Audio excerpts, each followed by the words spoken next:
Rational expressions. The term rational has the word ratio in it, so it means fraction. So a rational expression is basically two mathematical expressions put together into a fraction, like 1 over x, this, those are all rational expressions. A rational function simply means we've got f of x equals in front of it. On the next slide, it talks about domain. I want you to write next to domain. Remember that domain are the x values. The domain are the x values that work in the expression. So I'm going to go back here for a minute. If we're looking at this thing, do you remember the number one rule in math? You can't divide by 0? Because there's a division bar here, we need to be aware of when would the bottom be equal to 0? What number would make that bottom equal 0? -4. So x can't equal -4.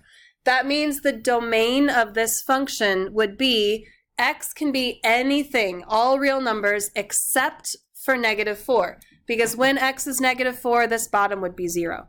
So domain is all of the x values that work. All of the x values work except for -4.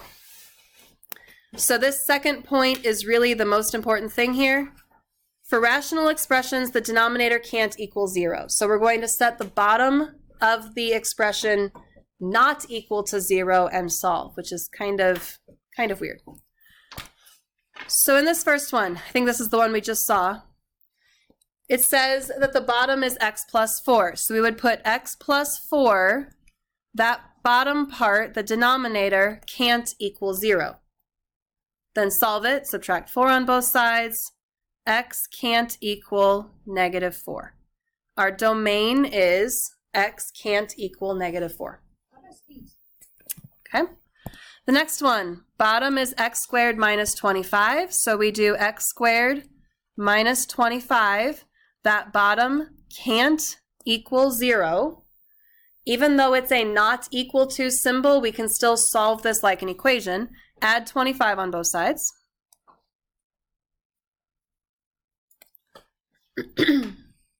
How do you undo the square?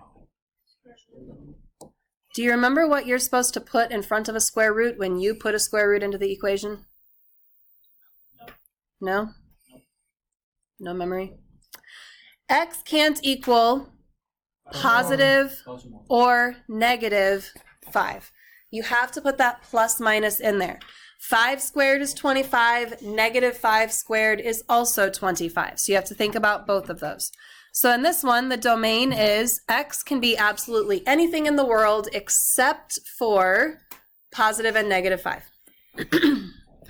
C is a little bit more complicated. We start the same way. X times 4x minus 3 can't equal 0. But there's really two pieces to this. There's the x piece, and there's the 4x minus 3 piece. If x was 0, 0 times anything would be 0, so this part tells us that x can't equal 0. For this one, we would need to do 4x minus 3 can't equal 0. Add 3 to both sides. And then divide by 4. So x can't equal 3/4. So really your final domain for this one is x can't equal 0 or 3/4.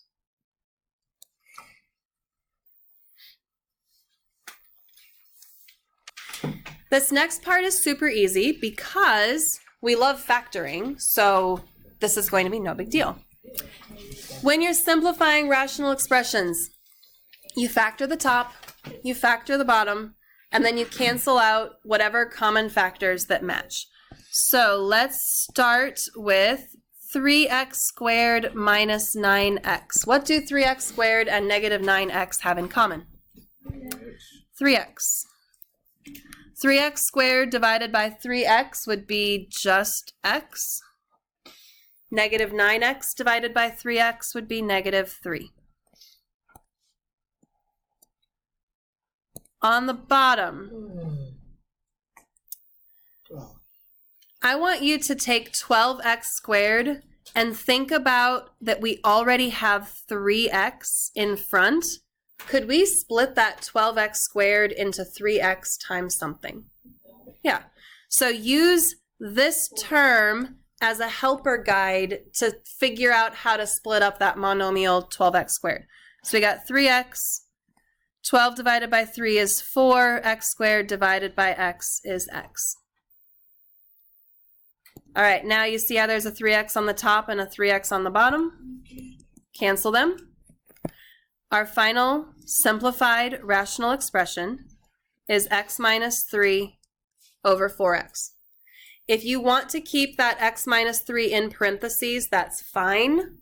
I won't count that wrong, but technically you don't need the parentheses anymore. Okay, part B. Do you remember how to factor x squared plus 4x minus 12? Hopefully. We're looking for two numbers that multiply to give us negative 12. Those same numbers have to add up to the middle number 4. We got 1 times 12, 2 times 6, or 3 times 4, negative 2 and 6. So that top part factors into x minus 2, x plus 6. On the bottom, 3x minus 6, we're just looking for what do those two terms have in common. 3.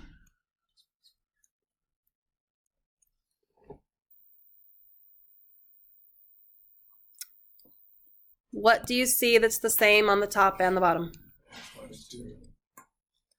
So we're going to cancel out the x minus 2 on the top and the bottom. And our final answer will be x plus 6. If you want to leave parentheses around that, you can, over 3. Right, I want you to try C on your own. There might be an extra step that you're not really looking for, but try C on your own. So I factored the top and I factored the bottom, but I don't see anything that cancels. Why does nothing cancel? What did I not do? Yeah. The x squared minus 4 is a difference of 2 squares. It can be factored further into x plus 2, x minus 2. So really on the top we have x times x plus 2 times x minus 2. And on the bottom we have x minus 1, x plus 2. And once we get it fully factored, then we can see the x plus 2 will cancel. And our final simplified rational expression is x times x minus 2 over x minus 1. And again, if you want to keep the parentheses around the x minus 1, that would be good. I do want you to see that you can't cancel this x and this x. You can only cancel things that are multiplied together. You can't cancel things that are added or subtracted. This x down here is called an addend or a subtrahend because it's being added or subtracted with that 1. This x is called a factor because it's being multiplied to the x minus 2. That's why I'm totally fine with you keeping the parentheses around the x minus 1 because that helps you to see x minus 1 is a factor. You can't split it up. You can't break it up. You can't just cancel out part of it. You'd have to have a full x minus 1 on the top in order to cancel them. All right. Oops. On the next slide, which of these three looks the most difficult? Let's tackle the most difficult looking one and then be done with it. C looks most difficult? Okay. On the top, I see letters and multiple letters and numbers. I'm going to start with numbers. What do 5 and 10 have in common? 5. Okay. Then look at the letters. You've got x and y, x squared, y squared. They both have at least an x, and they both have at least a y. So we're going to take 5xy and divide it by 5xy. What is 5xy divided by 5xy? 1. 1. You have to have that 1 there. 10 divided by 5 is 2. And we're dividing x squared by x to leave us with an x. Y squared divided by y is a y. This 1 is incredibly important. You have to have that 1 there. If you didn't have the 1 there, you'd have 5xy times 2xy. That means you'd only have that term, and you'd leave out the other term. So you have to have that 1 there to hold that place. On the bottom, I want to use the 5xy to help us figure out how to split up the 20xy to the third. So 20 we can do divided by 5. 20 divided by 5 is 4. The x and the y. Y to the third divided by a y would leave us with y squared. So 5xy times 4y squared, that is breaking up 20xy to the third. So our final answer here would be 1 plus 2xy over 4y squared.